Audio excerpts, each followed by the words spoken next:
Welcome back to English Learning Easy, your favorite English learning podcast. I'm Emma.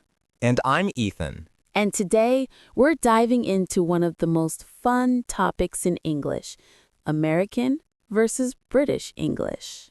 Oh, yes. If you've ever wondered why Americans say cookie and Brits say biscuit, or why Americans say apartment and Brits say flat, today we're clearing all of that up. By the end of this episode, you'll understand both versions like a pro. Vocabulary, pronunciation, grammar, slang, everything. So grab your tea or your coffee, depending on which English you prefer, and let's get started. Let's begin with the most noticeable difference, vocabulary. Same meaning, different word. In British English, people say flat. In American English, they say apartment. So a British person would say, I'm going back to my flat. But an American would say, I'm going back to my apartment. And then we have food, which is always confusing. Oh yes, the famous one. In the UK, chips. In the US, fries. But wait, British chips are American crisps. Exactly. So if you're in London asking for chips, don't expect a packet of Lay's. You'll get fries. Another one. British people say holiday. Americans say vacation.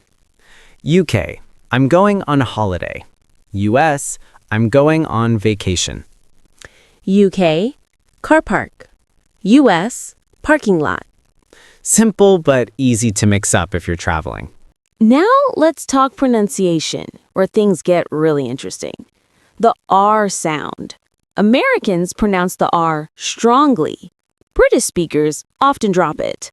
American, car. British, ka. And the famous T versus D difference.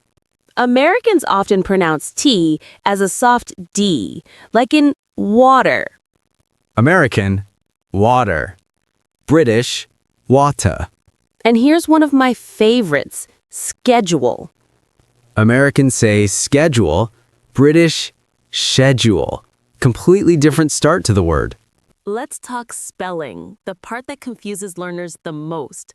Color versus color. British English loves the R ending. Color, flavor, behavior. American simplifies it. Color, flavor, behavior. Center versus center. British, center, theater. American, center, theater. Organize versus organize. British, organize. American, organize. They both mean the same thing, just different spelling traditions.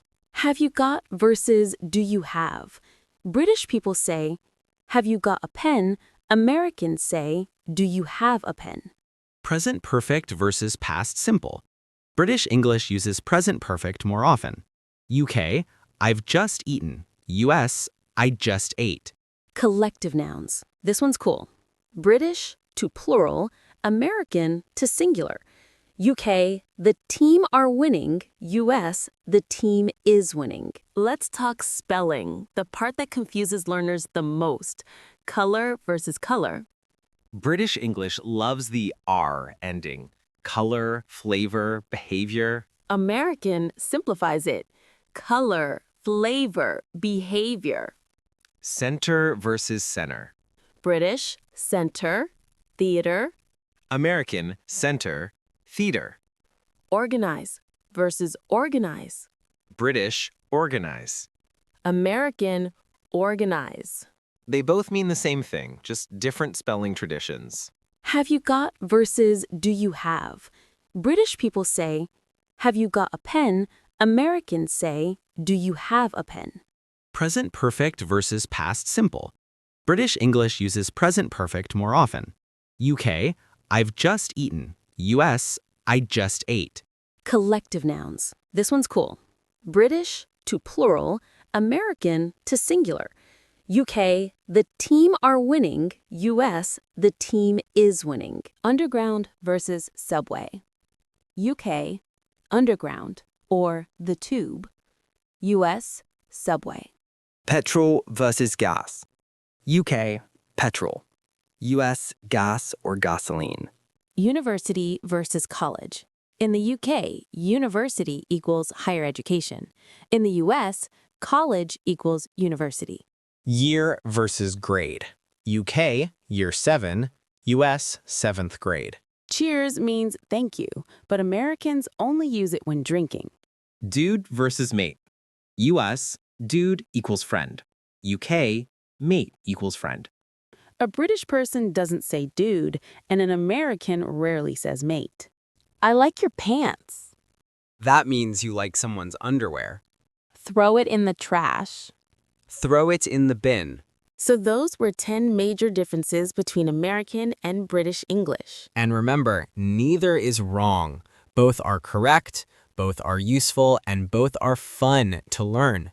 If you want a part 2, pronunciation only, slang only, or a quiz, tell us in the comments. Thanks for listening to English Learning Easy. See you in the next episode. Bye, everyone.